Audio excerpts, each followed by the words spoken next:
Good day. I am Ezekiah Olanlege Oluwafemi, a school administrator. Last week we started a topic in our training manual, effective communications in the classroom.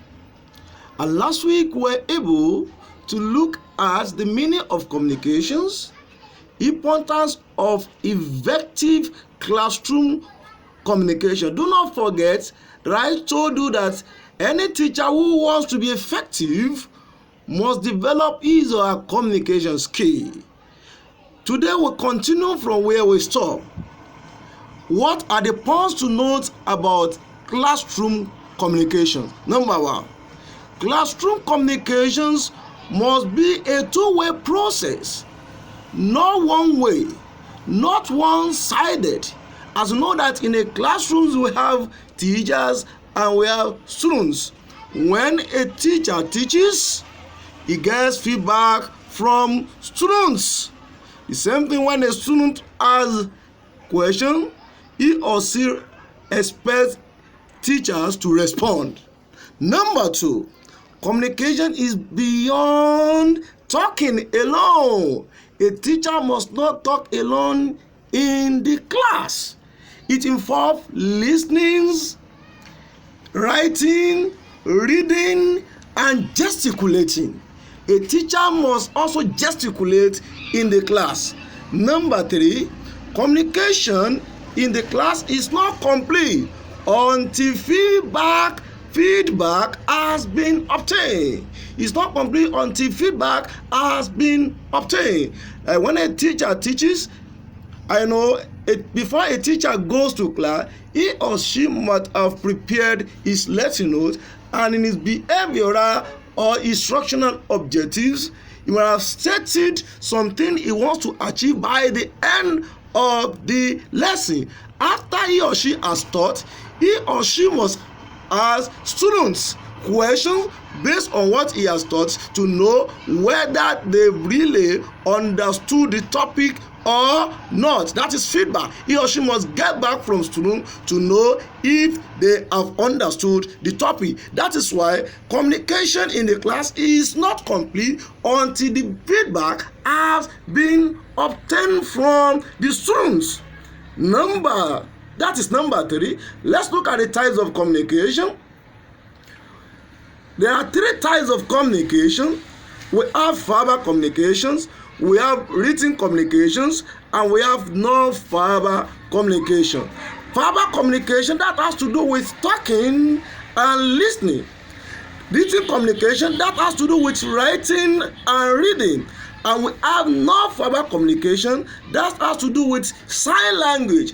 A teacher could give a sign language using hands, leg, body to actually give or send message to students. It also involves gesticulating, ear-to-eye contact. These are the types of communications we have: verbal, written, and non-verbal communications.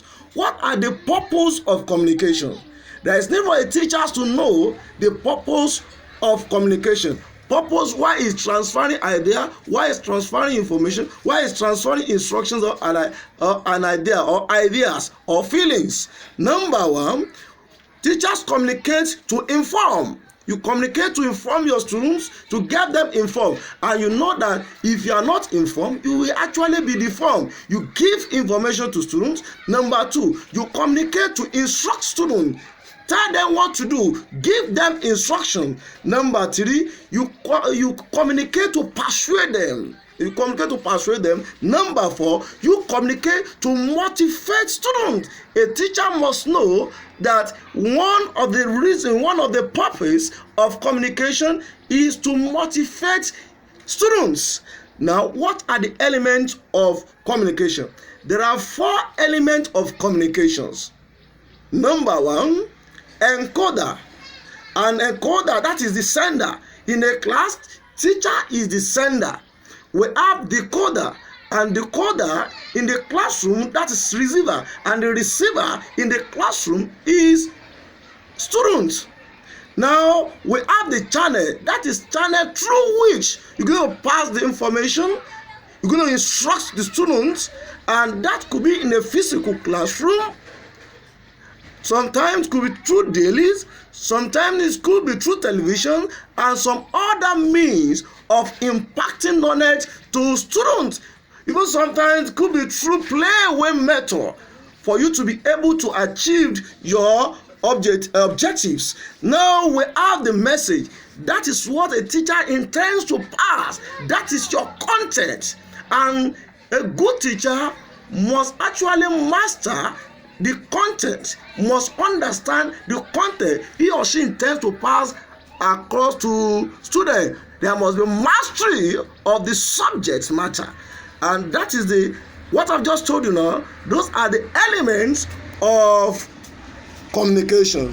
From this we continue next training.